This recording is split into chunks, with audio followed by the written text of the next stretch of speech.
Exploration has been the greatest driving force in my life since I was young. And exploring this alien landscape of Antarctica is a challenge unlike anywhere else on Earth.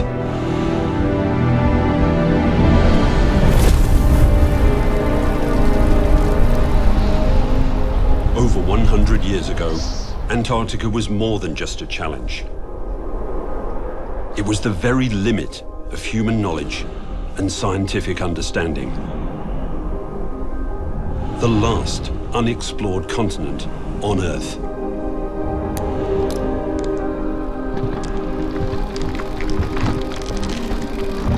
It's the beginning of the 20th century, the heroic era of polar exploration. These are the astronauts of their time, and Antarctica was their moon.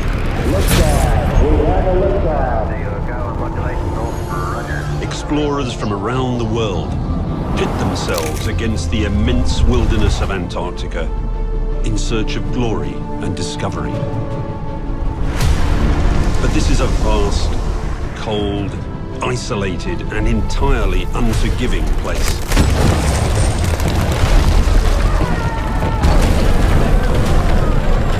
What do you do when it all goes horribly wrong?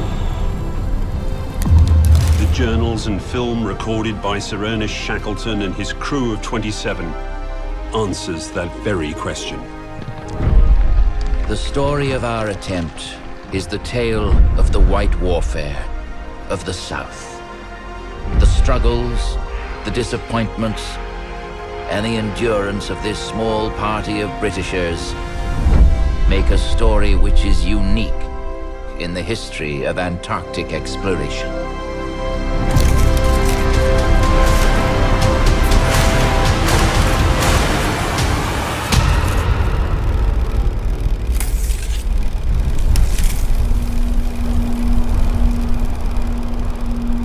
I ask myself, why on earth one comes to these parts of the Earth?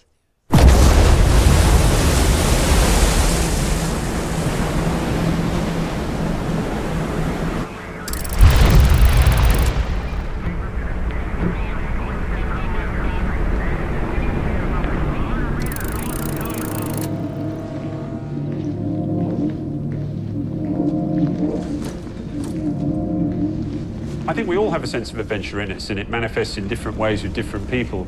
Life's true adventure is understanding what the meaning of it all is, and I think that drives medical research, it drives artistic self-expression, it drives people's desire to cross ice caps or climb mountains. That has burnt brightly in me since childhood, and I've never grown out of it. I've always just had that desire to keep on discovering.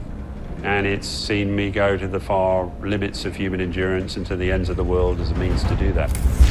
Environmental scientist Tim Jarvis. Australian explorer Tim Jarvis lost more than 50 pounds of body weight, recreating the journey of Sir Douglas Mawson.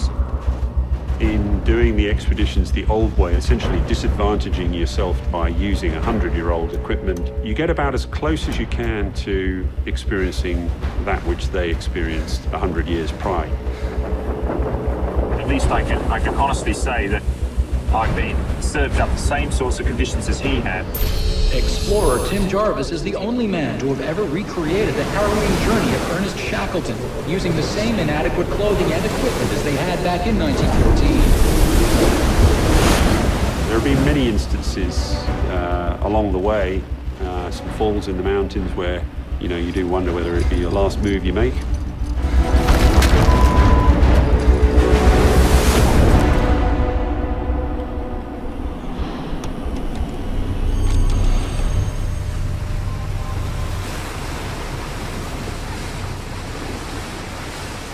I'm so excited about getting down here. I mean, I feel I really come alive when I'm in a place like this. You get much closer to the spirit of the great man if you're following in his footsteps, but also you get closer to this more resourceful version of you that emerges when you find yourself in these places. They've been the theatre for so many fascinating journeys in the past that you can't help but be inspired. We are 830 nautical miles southeast of the Falkland Islands. headed to the whaling island of South Georgia, where Shackleton began his Imperial Transantarctic expedition. There remained but one great main object of Antarctic journeyings, the crossing of the South Polar continent from sea to sea. The distance will be roughly 1,800 miles, and the first half of this, from the Weddell Sea to the pole, will be over unknown ground. Every step will be an advance in geographical science, and this report will prove of great scientific interest.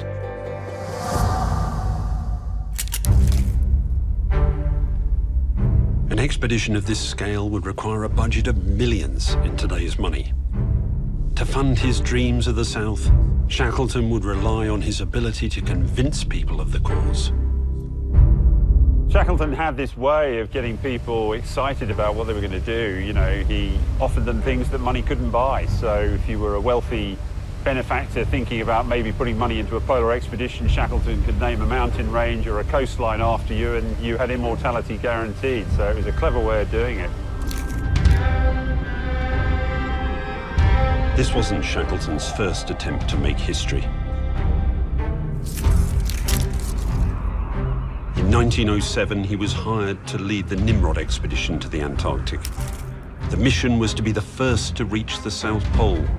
Although they set a new record for the most southerly point ever reached, they were forced to turn back just 97 nautical miles short of their target. Shackleton and his men, starving and exhausted, returned to base inspired by what they'd seen, but frustrated with how close they'd come. It would take Shackleton almost 7 years to raise the funding and plan this expedition. Personally putting everything on the line this time. The stakes couldn't be higher.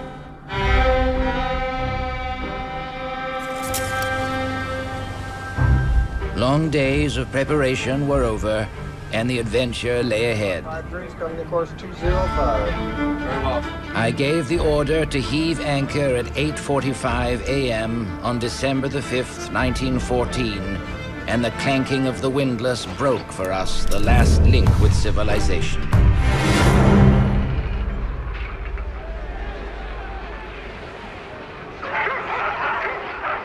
The fate of the expedition now rested on the shoulders of the 28 crew of the Endurance.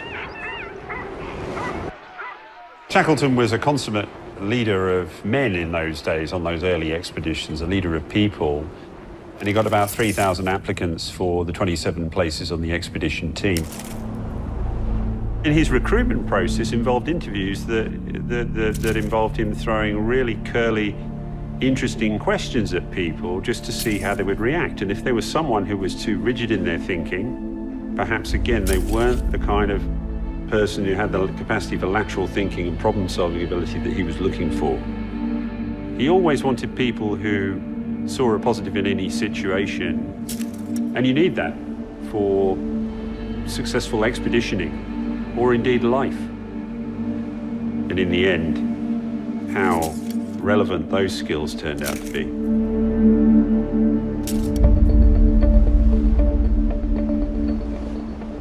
The crew seemed a strong one, and as I looked at the men, I felt confidence increasing.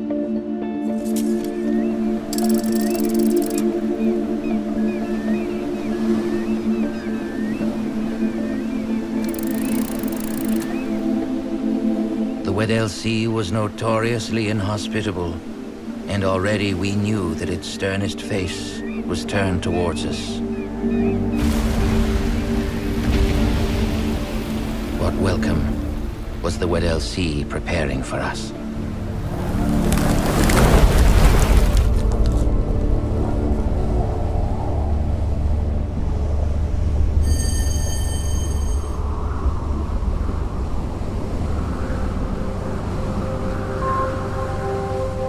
To navigate these southern waters, timing is everything. In the relative warm months of summer, the sea is less frozen, and large lanes of open water provide passage to the continent.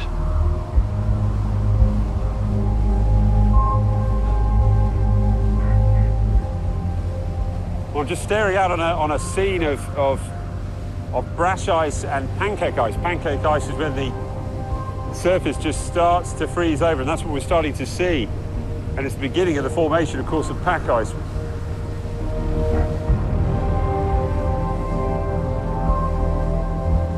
As Endurance went south, they, of course, started to experience pack ice, initially probably very much like this, and then, of course, became thicker and thicker and thicker.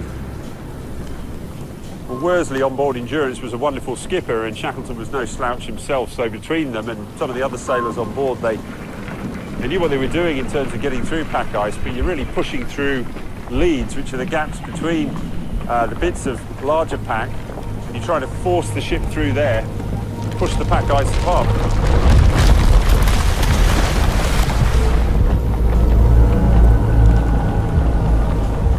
Expedition cameraman Frank Hurley recorded the efforts of the crew as they navigated their way through the ice. The fearless Australian would perch himself almost anywhere to capture the dynamic imagery he was so famous for. The last 250 miles had been through close pack, alternating with fine long leads and stretches of open water. Under the bows and alongside, great slabs of ice were being turned over and slid back on the floe or driven down and under the ice or ship. In this way, the Endurance would split a 2-foot to 3-foot floe a square mile in extent. It was important that we should make progress towards our goal as rapidly as possible.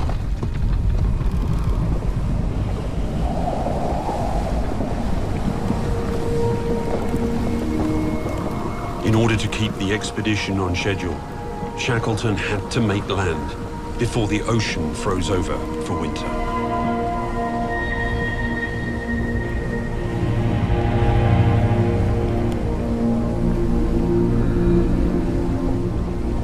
When the pack ice starts to form on the surface of the sea, ultimately it forms an apron around Antarctica, which actually almost doubles the size of the continent, which is incredible when you think of it. The ice can be anything from 20 centimeters thick all the way through to 3 or 4 meters thick. And of course, the further south you go, the thicker it gets. And it comes a point where you need to make a judgment about whether you're prepared to keep the engines running and push further south, or try and push further south into the teeth of this incredibly thick ice. All the while thinking, you know, how are we going to get home at the end of this?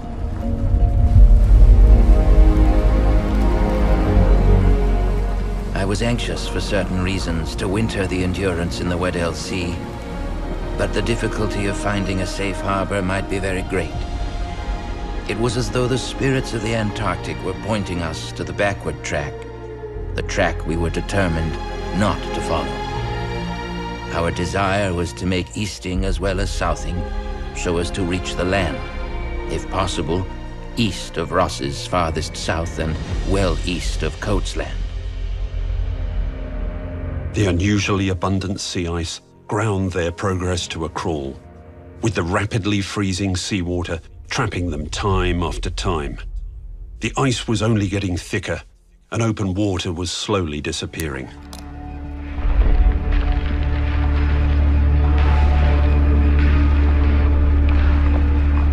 They were reaching dead ends, having to turn around, chip their way through the ice, sit and wait it out sometimes when they became completely stuck for the ice to open up again, break up and move.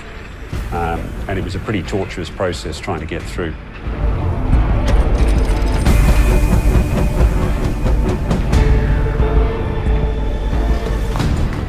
The name of the game was to keep pushing south as best one could, and sometimes open leads of water in amongst the pack ice would force you to go left and right, and not doing much in the way of southerly travel, but you were constantly focused on trying to get south as best you could.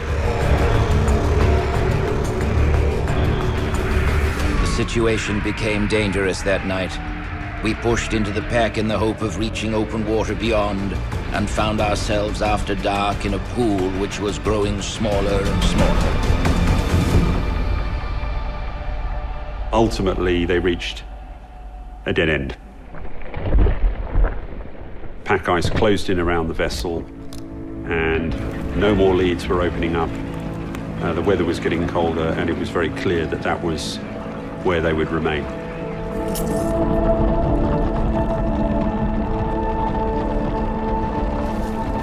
I could not doubt now that the Endurance was confined for the winter.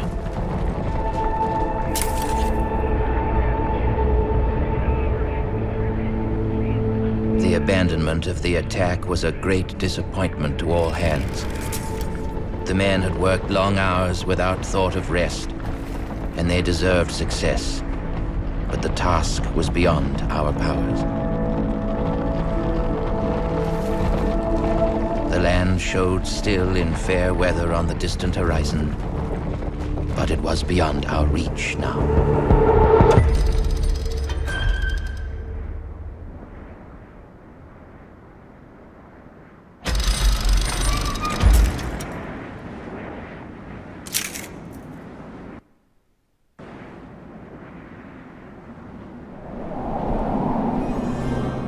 Much like the Endurance, we've reached as far south as the ice will allow us.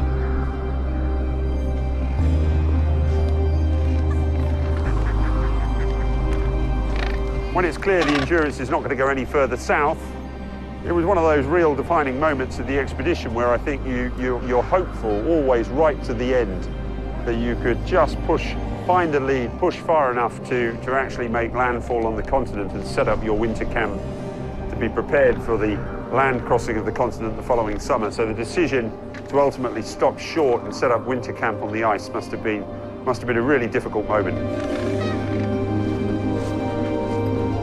Life is all about playing a bad hand of cards well, and I think that sums it up fairly accurately. You've got to look positively at any situation you find yourself in.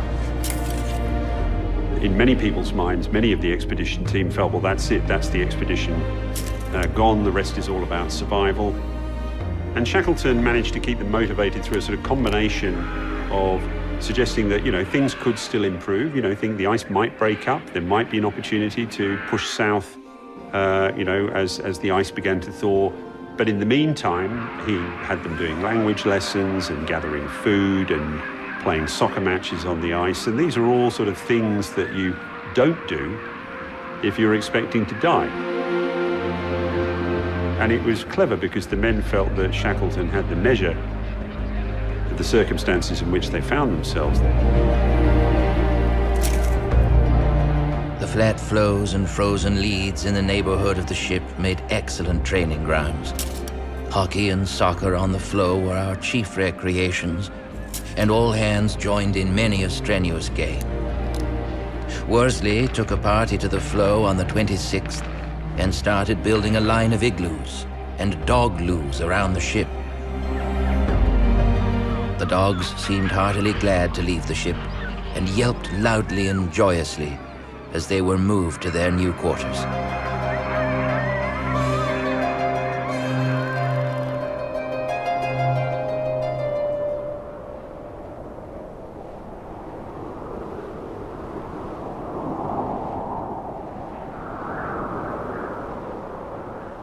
The sun, which had been above the horizon for 2 months, set at midnight on the 17th. And although it would not disappear until April, its slanting rays warned us of the approach of winter. Pools and leads appeared occasionally, but they froze over very quickly.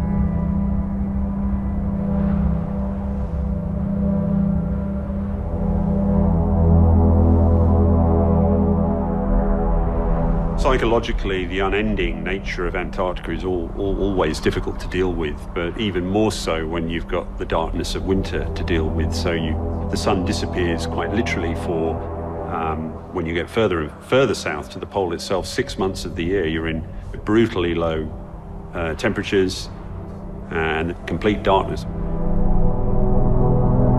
More important than that, psychologically, your whole world shrinks back into that little area of light around the stove at night, or candles, or blubber stove lit fires that you could keep going.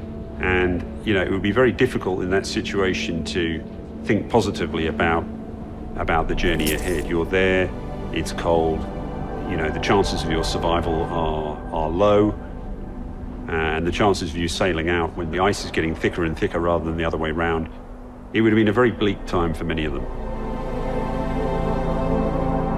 Trapped on the frozen surface of the sea, isolated and cut off from the world, they may as well have been on the surface of the moon. The disappearance of the sun is apt to be a depressing event in the polar regions. But the Endurance's company refused to abandon their customary cheerfulness, in strange contrast with the cold, silent world that lay outside.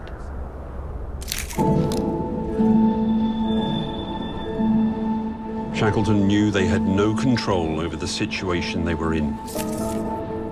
So he focused the men's attention on the things they could control. All crew, regardless of rank, were required to clean the ship. Ongoing scientific research was collected and catalogued. The sharing of duties kept everybody on an even keel. It made all of the men, regardless of their position, feel that everyone was in this together. Shackleton had a genius. It was neither more nor less than that, for keeping those about him in high spirits. We loved him. The men had felt the cold, that is true, but he had inspired the kind of loyalty which prevented them from allowing themselves to get depressed over anything. And they had stood up to the hardships, inseparable from Antarctic exploration, without a murmur. A form of midwinter madness has manifested itself. All hands being seized with a desire to have their hair removed.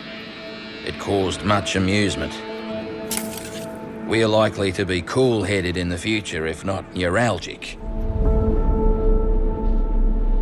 During the night, I took a flashlit photograph of the ship beset by pressure. This necessitated some 20 flashes. One behind each salient pressure hummock to satisfactorily illuminate the ship herself.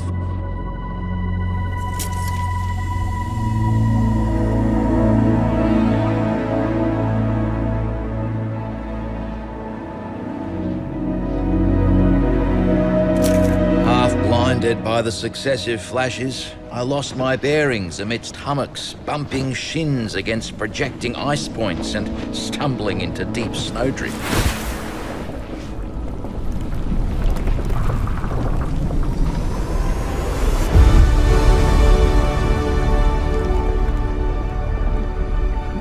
All hands are cheered by the indication that the end of the winter darkness is near. 79 days after our last sunset. All the winter, the drifting pack changes, grows by freezing, thickens by rafting, and corrugates by pressure. If finally, in its drift, it impinges on a coast, such as the western shore of the Weddell Sea, terrific pressure is set up, and an inferno of ice blocks, ridges, and hedgerows results, extending possibly for 150 or 200 miles offshore. The effects of the pressure around us were awe-inspiring. Mighty blocks of ice, gripped between meeting floes, rose slowly till they jumped like cherry stones, squeezed between thumb and finger.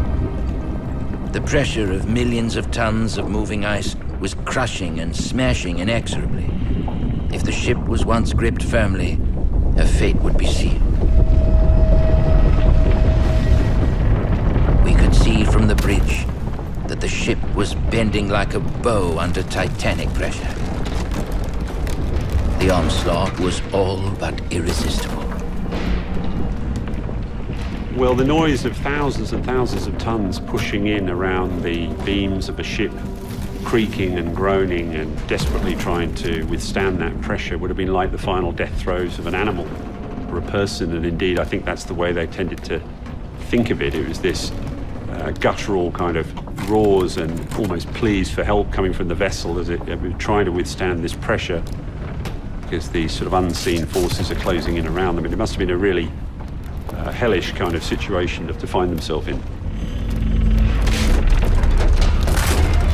The roar of pressure could be heard all around us, almost like a living creature. She resisted the forces that would crush her, but it was a one-sided battle. Millions of tons of ice pressed inexorably upon the little ship that had dared the challenge of the Antarctic. The men were listening to the structural damage for weeks as the pressure of the pack closed in around the hull. Fearing the ship was not going to take them home, they were powerless to do anything. It must have felt hopeless. The plans for abandoning the ship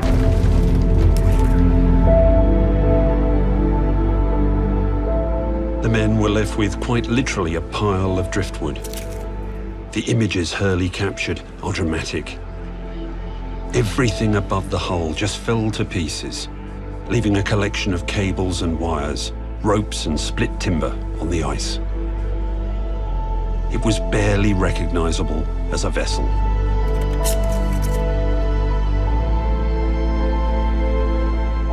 The task is to reach land with all the members of the expedition. And to that I must bend my energies and mental power and apply every bit of knowledge that experience of the Antarctic had given me.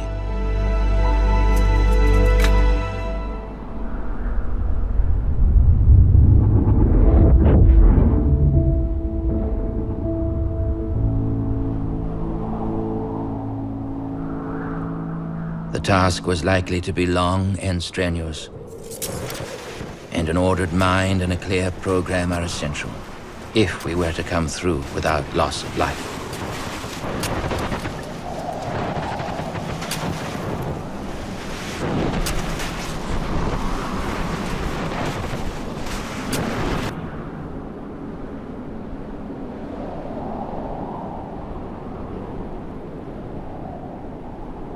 Once the Endurance had sunk and they hadn't obviously managed to make landfall on the continent, the original expedition goal was off. And so this required a complete reframing. And as Shackleton famously said, you know, man must adjust to a new mark directly the old one goes to ground. And it was all about then looking positively at the changing circumstances. And this is where I think there was just a critical kind of inflection point, really, where he said, look, you know, the original goal of crossing Antarctica is not possible. The new goal is saving ourselves. But the good news is that even though our mission has changed, our vision of doing something memorable together, surviving, testing ourselves, pushing ourselves beyond the limits of human endurance to, in this case now, save ourselves rather than cross Antarctica as was the original goal, will still allow us to come home as heroes. We will achieve our vision. It's just that the mission has changed. And I think this was really a kind of masterstroke in the way that he managed to reframe and reposition the direction of the whole endeavor. Essential supplies had been placed on the floe about 100 yards from the ship, and there we set about making a camp for the night. Now it's a case of anything we take off the ship, we've got to carry. So weight was critical, and Shackleton said each man has 2 pounds, 2 pounds of gear. And he set a wonderful example here by basically discarding a whole series of things that might in the normal world be perceived as valuable, things like watches and rings and jewelry, and chuck them down on the ice and said, none of this matters. You know, we need to just take what we need to survive. And indeed the guitar made it. Just a masterstroke in thinking about what really makes somebody tick. And it made the men feel that, again, at some level he had circumstances under control. You know, they're taking a musical instrument. What a thing to take. We are now 346 miles from Paulet Island, the nearest point where there is any possibility of finding food and shelter. I mustered all hands and explained the position to them briefly and I hope clearly, and have stated that I propose to try to march with equipment across the ice in the direction of Paulet Island. I thank the men for the steadiness and good morale they have shown in these trying circumstances, and told them I had no doubt that, provided they continued to work their utmost and to trust me, we will all reach safety in the end.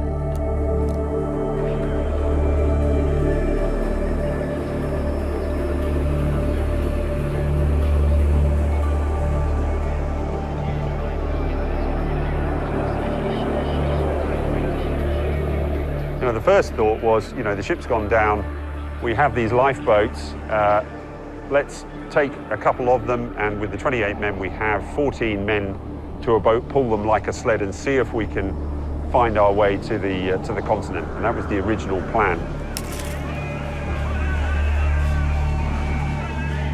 It was with the utmost difficulty that we shifted our 2 boats.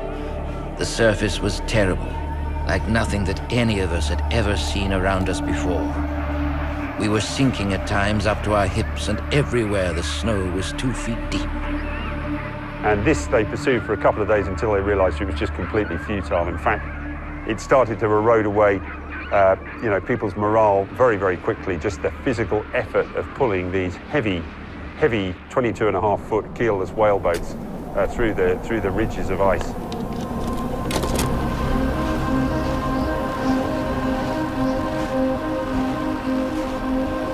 In 2007, I dragged a wooden sled across Antarctica in a bid to honour Australian explorer Sir Douglas Mawson, and it almost killed me. Taking on such a physical challenge really is a race against time to achieve your goal. The sled you're dragging is carrying all the food and fuel you need to survive. But the energy just to move that weight to make those miles, it can exceed your daily rations. You can easily run out of food.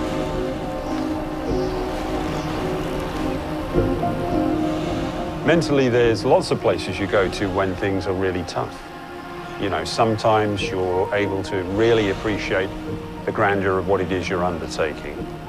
Other times you retreat back into just the routine of doing things in a really kind of robotic way.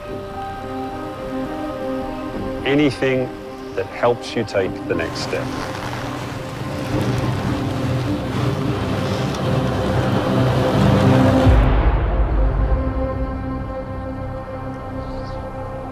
Considering how little result we had to show for all our strenuous efforts of the past 4 days, it would be impossible to proceed for any great distance.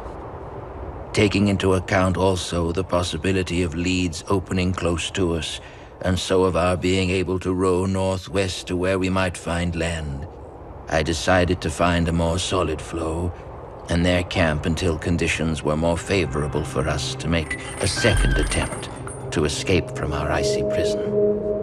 We call this Ocean Camp. This floating lump of ice, about a mile square at first, but later splitting into smaller and smaller fragments, was to be our home for nearly 2 months. The consoling feature of the situation. For the lifeboats and sleds to travel over this now heavily distorted surface, they would have to travel as light as possible. Extra food, timber, fuel, even their tent canvas flooring would all be left behind at Ocean Camp.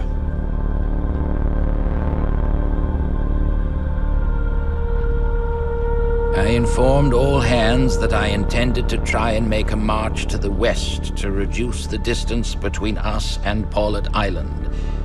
I could not but hope that this time the fates would be kinder to us than in our last attempts to march across the ice to safety.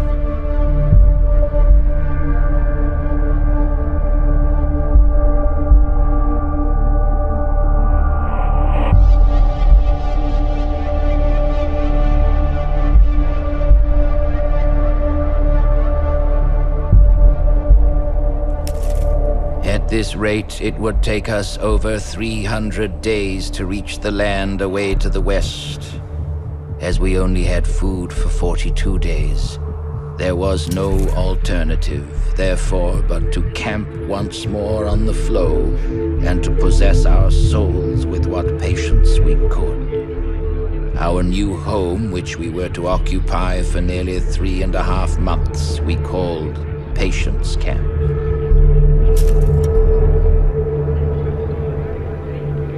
They must now sit and wait, helplessly, as their camp drifts slowly north. Seals and penguins had disappeared, leaving the men low on food and blubber. All they could do was hope the warming Weddell Sea was pushing them closer to land. The floe had become our home. During the early months of the drift, we had almost ceased to realize that it was but a sheet of ice floating on unfathomed seas.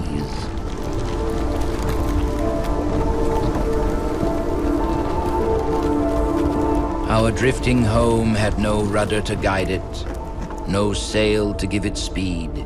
We were dependent upon the caprice of wind and current. We went whither those irresponsible forces listed. The longing to feel solid earth under our feet filled our hearts. Now, our home was being shattered under our feet. The warmer water that was taking them closer to land had reduced their ice floe to a thin sheet. The tents, the lifeboats, and the crew could easily disappear into the 1 degree Celsius water.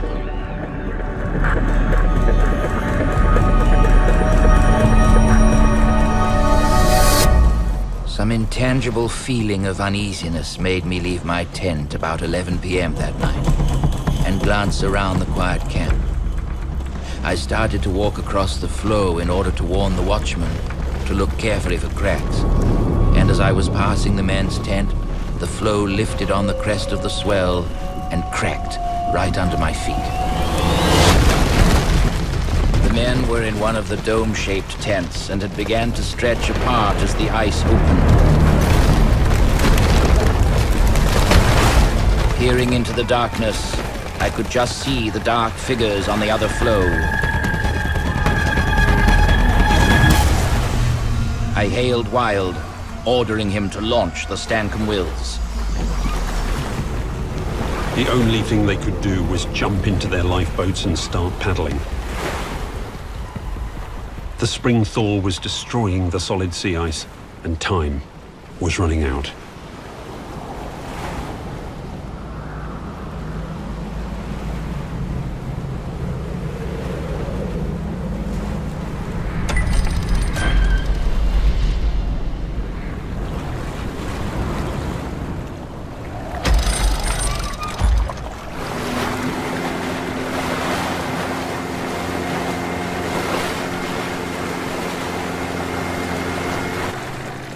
So this is brash ice. This can be anything from the size of a car down to the size of a basketball. Trying to paddle through this stuff would have been really difficult.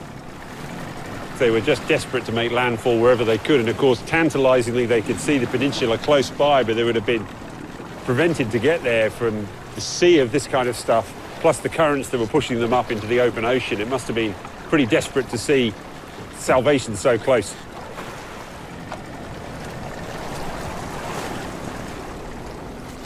They knew from their compass readings that they were drifting perhaps 20 miles a day. What awaits you is the storm-tossed Southern Ocean. And if you don't get it right and find somewhere to land, you've got thousands and thousands of miles of nothing in every direction and certain death.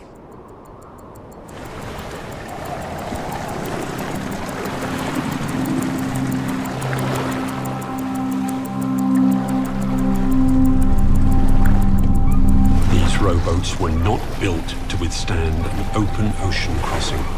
They were designed to take someone from ship to shore.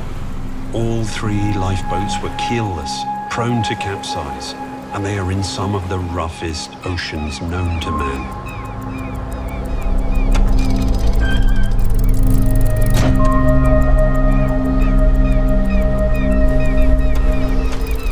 A strong easterly breeze was blowing, but the fringe of pack lying outside protected us from the full force of the swell, just as the coral reef of a tropical island checks the rollers of the Pacific. Elephant Island was the nearest land, but it lay outside the main body of pack. And even if the wind had been fair, we would have hesitated to face the high sea that was running in the open.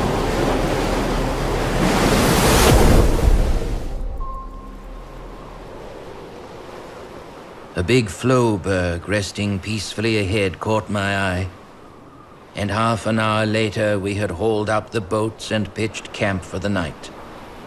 Everyone was in need of rest after the troubles of the previous night and the unaccustomed strain of at the mercy of wind and current.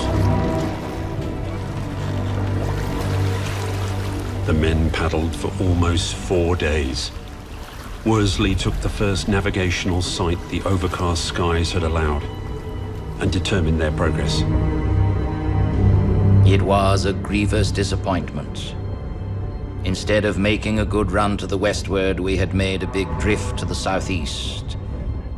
We were actually 30 miles to the east of the position we had occupied when we left the floe on the 9th. To us, it was a day that seemed likely to lead to no more days.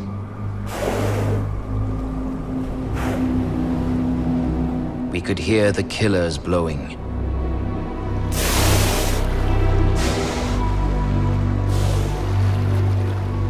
Their short, sharp hisses sounding like sudden escapes of steam.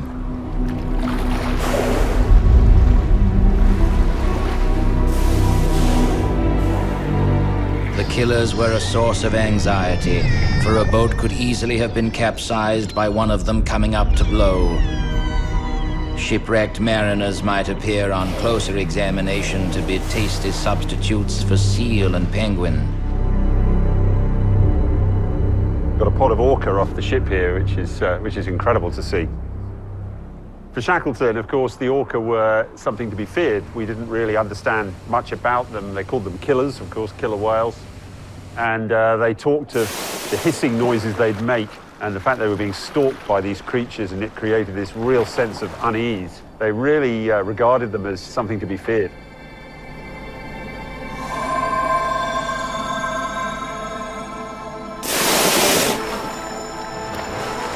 I think the killer whales circling Shackleton and his men as they headed towards Elephant Island was just a continuation of a sort of recurring theme, which is that Antarctica respects no person, really. It's just this untamed wilderness where you are just a bit player in the scheme of things. If you are not fit enough or mentally or physically well prepared enough, you won't survive. And if you're seen to be a food source for an animal, it's just the way of nature. We are not above it, we're just part of it. And I think Antarctica teaches you that when you go there.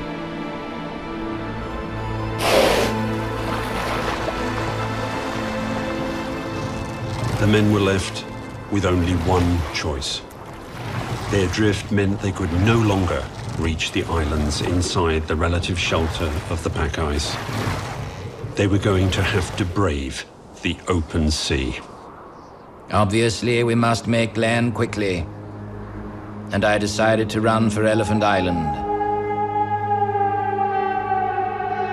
Our way was across the open sea, and soon after noon we swung round the north end of the pack.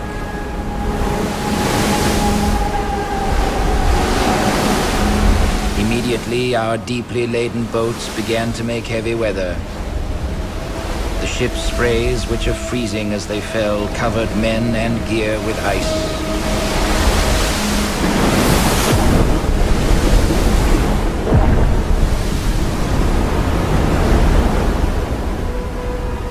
It seemed that the general discomfort of our situation could scarcely have been increased. But the land looming ahead was a beacon of safety. We had now had 108 hours of toil, tumbling, freezing, and soaking with little or no sleep. Progress was slow. Gradually, Elephant Island came nearer.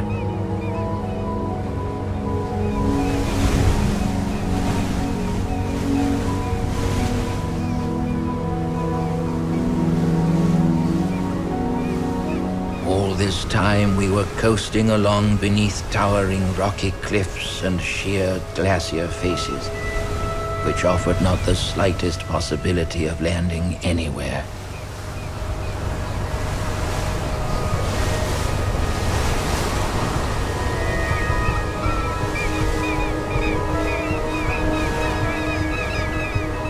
You can tell just what the conditions can get to here. I mean, we've got about 30 or 40 knots of gust at the moment, but the wind speeds, of course, can get 2 or 3 times that. The trouble here is that you get not only the winds coming off the ocean, but you get the katabatic winds, the cold, dense masses of air pouring down off the high ground in the interior of the island. And so you get it from both sides. And when the wind is blowing in the same direction, you've got the wind coming off the land and the wind from the sea. You can really end up with hurricane-force winds. What we're looking at here is Cape Valentine, where Shackleton first arrived. They landed here and realized they couldn't hope to survive with the prospect of all the ice and rocks tumbling down on them from above, and so were forced to move further around the island.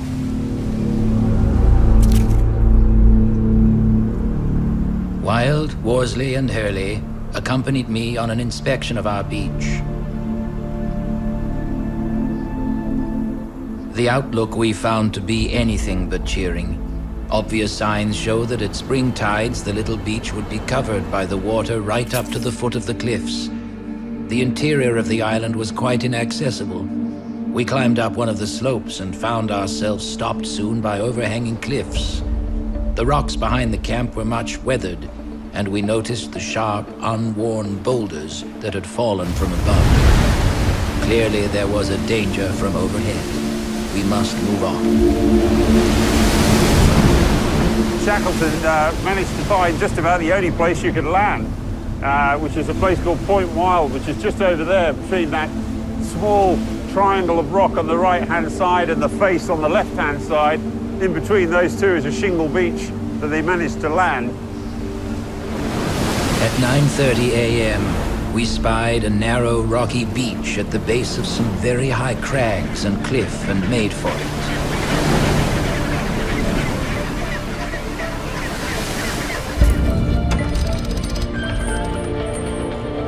Another stage of the homeward journey had been accomplished, and we can afford to forget for an hour the problems of the future.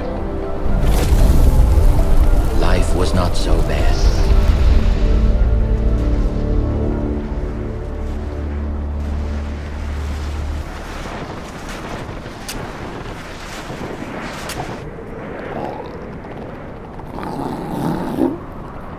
We've got a Weddell seal basking in this sub-zero temperature just behind me. And, you know, the men were forced to bludgeon these seals and eat them, both for the meat they provided, but also for the blubber which they rendered down and used to power their stoves. Not very palatable, not too good for the seal either. You know, trying to survive on Elephant Island would have just been a brutal experience. And you're living in a space between two glaciers, really, just eking out what existence you can.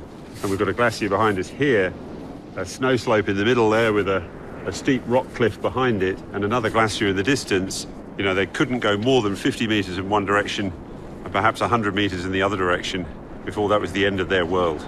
They were literally stuck and trying to eke out its existence in this tiny, tiny area in the middle here. It was heavy work carrying our goods over the rough pebbles and rocks to the foot of the cliff. When the work was done, we pulled the 3 boats a little higher up on the beach and turned gratefully to the hot drink that the cook had prepared. In order to provide shelter for the men, we turned the Dudley Docker upside down and wedged up the weathered side with boulders. A consideration that had weight with me was that there was no chance at all of any search being made for us on Elephant Island. A boat journey in search of relief was necessary and must not be delayed. That conclusion was forced upon me. The nearest inhabited land to Elephant Island is South America or the Falkland Islands. But the strong winds and currents of the Southern Ocean made reaching those places impossible. Their only hope was to sail with the wind back to the whaling stations of South Georgia, over 800 nautical miles away. South Georgia was over 800 miles away, that lay in the area of the west winds, and I could count upon finding whalers at any of the whaling stations on the east coast. The hazards of a boat journey across 800 miles of stormy sub-Antarctic ocean were obvious. But I calculated that at worst the venture would add nothing to the risks of the men left on the island. There would be fewer mouths to feed during the winter, and the boat would not require to take more than 1 month's provisions for 6 men. For if we did not make South Georgia in that time, we were sure to go under. Shackleton decided to take 5 of the men in the most seaworthy lifeboat, the James Caird. I told Wilde at once he would have to stay behind. I relied on him to hold the party together while I was away. The men who were staying behind made a pathetic little group on the beach with the grim heights of the island behind them. But they waved to us and gave 3 hearty cheers. There was hope in their hearts, and they trusted us to bring the help that they needed. 500 feet above sea level, we roped ourselves together as a precaution against holes, crevasses, and precipices, and I broke trail through the soft snow.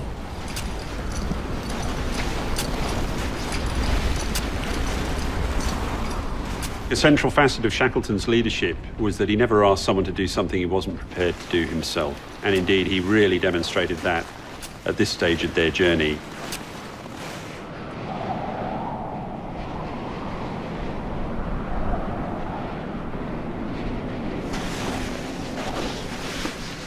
Well, I've just come up Shackleton Gap from King Haakon Bay, where Shackleton landed more than 100 years ago. Weather is beginning to deteriorate, as is always the case in South Georgia, and you've got this incredible terrain behind you. Just shows what the place is like. We're heading off to the Trident Mountains through there, where Shackleton, Crean and Worsley went, and that's the access point to the interior of the island and the whaling stations beyond.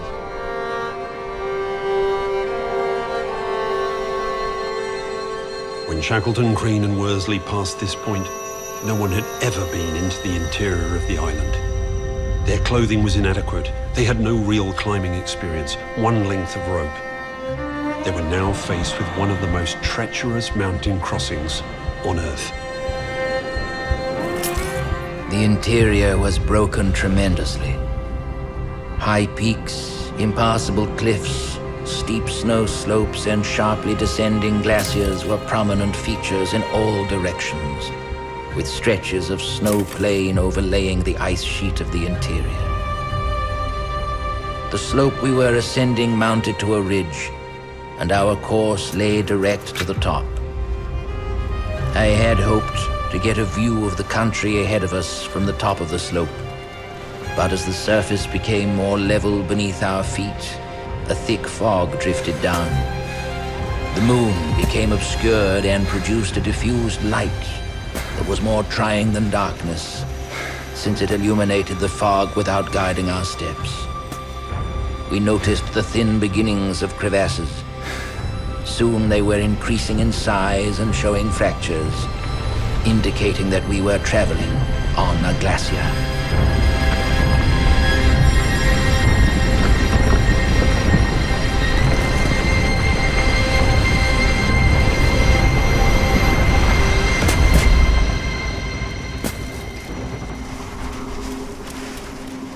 It's extremely dangerous traveling across glaciers. Thin snow bridges across deep crevasses are like hidden trapdoors that at any moment could cave in. The crevasses we are encountering are particularly bad, but I suspect they've got worse here over time. Had Shackleton, Crean and Worsley experienced these conditions, I wonder how they would have fared.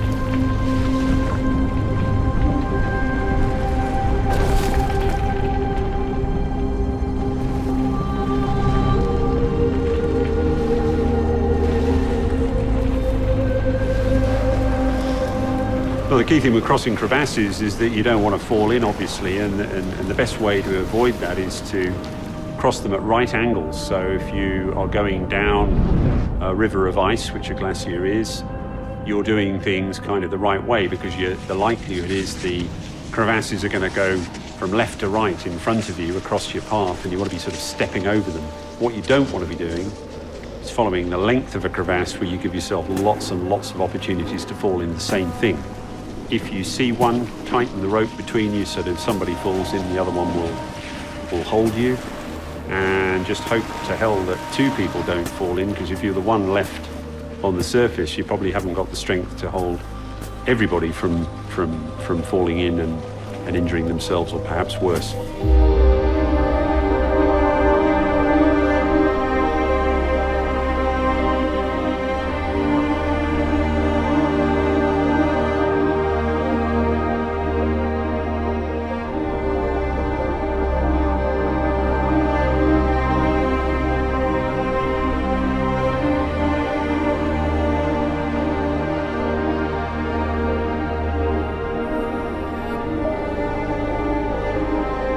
We were tired, and the wind that blew down from the heights was chilling us.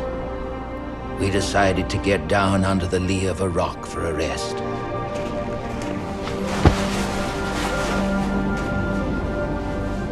Within a minute, my two companions were fast asleep. I realized that it would be disastrous if we all slumbered together, for sleep under such conditions merges into death. And Shackleton would have stopped in a shelter very much like this one, out of the wind, and knowing really that to stop for more than a small amount of time would have spelt certain death. You just cannot stop. Movement generates heat, and heat is what you need, obviously, and to stop for too long spells disaster. After 5 minutes, I shook them into consciousness again, told them that they had slept for half an hour, and gave the word for a fresh start. Now, Shackleton was no mountaineer, but he had a lot of experience of the cold in Antarctica, and he would have known full well what would happen if he'd allowed the men to sleep any longer.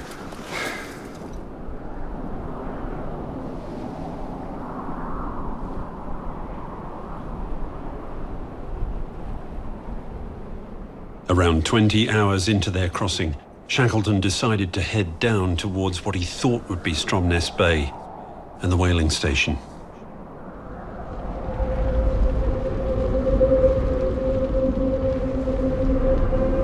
Our high hopes were soon shattered. Crevasses warned us that we were on another glacier, and soon we looked down almost to the seaward edge of the Great Riven ice mass.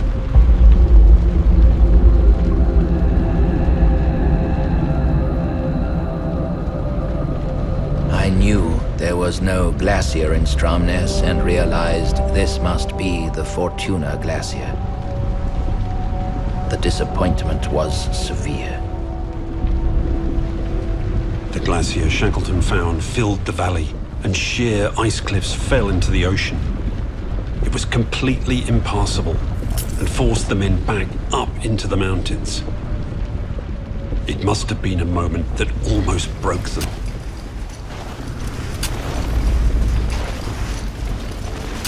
We've just completed a survey of the same glacier, and it's clear that this landscape has changed dramatically.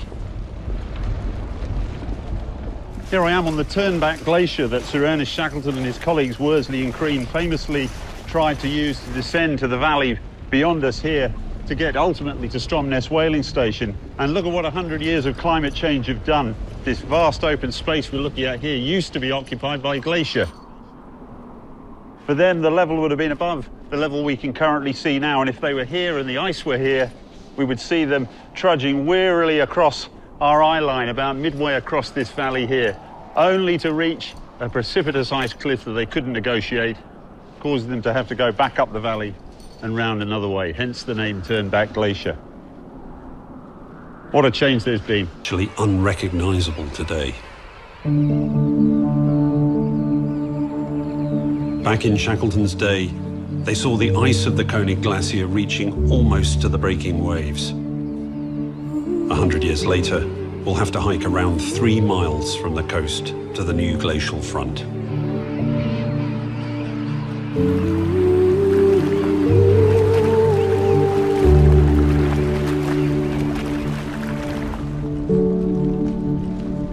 I've always been on two journeys, really. One is the literal one, crossing mountains, crossing glaciers, and the other is more of a metaphorical one. In other words, you see those big rivers of ice and how badly they've been affected by climate change and realize they're a really good way of showing the problem. They're like the litmus paper for what we're doing to the planet.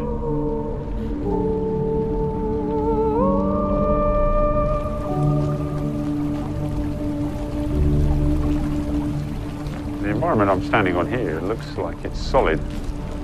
As you're stepping, you're sinking down quite a long way. And these big piles of rubble, again, they look quite solid, but beneath them is ice. And the water is just eating into everything beneath. As the ice melts, the water is just eroding away the base of all these piles.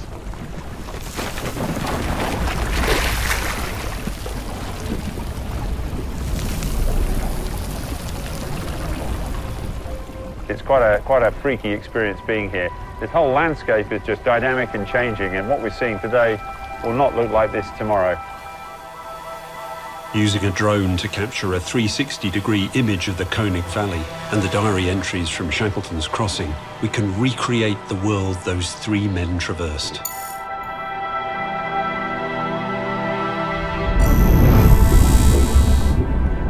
What a difference 100 years can make.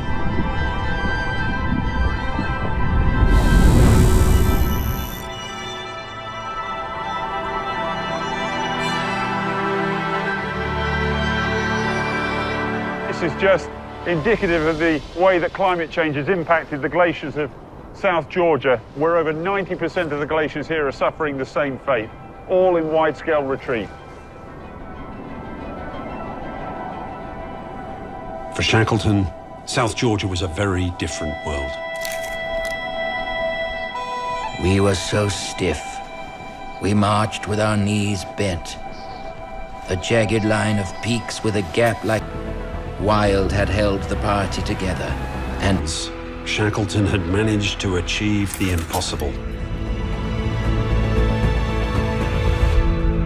All hands were rescued.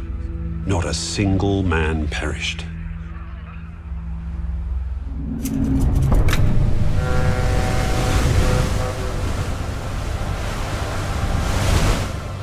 Shackleton's story inspires me, especially when I'm in these remote locations and faced with the reality of the situation. I believe Shackleton's leadership can be applied to almost any mission, any goal. For me, that is correcting our climate trajectory. The changes we've witnessed here in South Georgia are sobering, and I am compelled to use what I've learned from Shackleton to make a difference. I think the thing about glaciers is that they are tangible. They're a physical thing. You can't see 415 parts per billion of CO2 in the atmosphere, but you can see a melting glacier. South Georgia is such a remote place, and of course Antarctica remoter still, so not many people get to come here. I think the work we're doing, bringing these images back to people, is just crucial in communicating both the beauty of these places, but the fragility of them and the importance of doing something about climate change. If Shackleton's leadership has taught us anything, it's how to achieve the impossible. And these are skills we can apply to mammoth tasks like solving climate change. We need to reframe the mission. We need to set milestones. We need to break down the big picture into smaller bite-sized challenges. We need to use emotional intelligence to convince everybody to pull together. These are the skills that allowed Shackleton to save all of his men from Antarctica. Those same skills must now help us save Antarctica from man.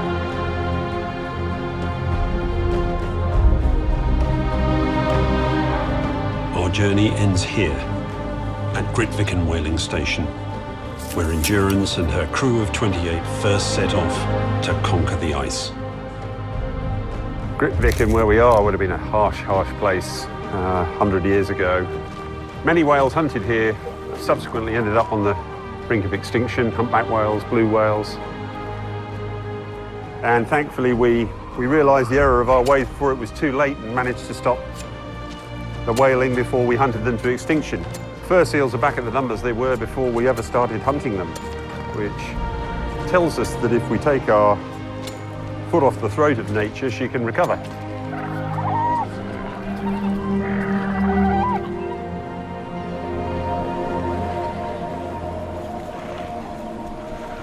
6 years after their daring escape from the ice, Shackleton, Wild, Worsley, and several other crew of Endurance returned to South Georgia on another expedition to the south.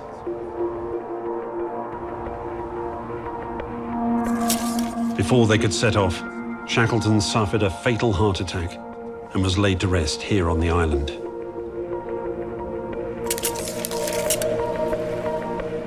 He just aspired to achieve something that was bigger than him. He loved the whole romance and mystery of attaining things on the largest of levels and the biggest of stages. And he wanted to find out what he was capable of doing and what was out there. And it was this kind of wonderful combination of geographical discovery and finding out what lies within yourself to enable you to do these things that really spurred him on.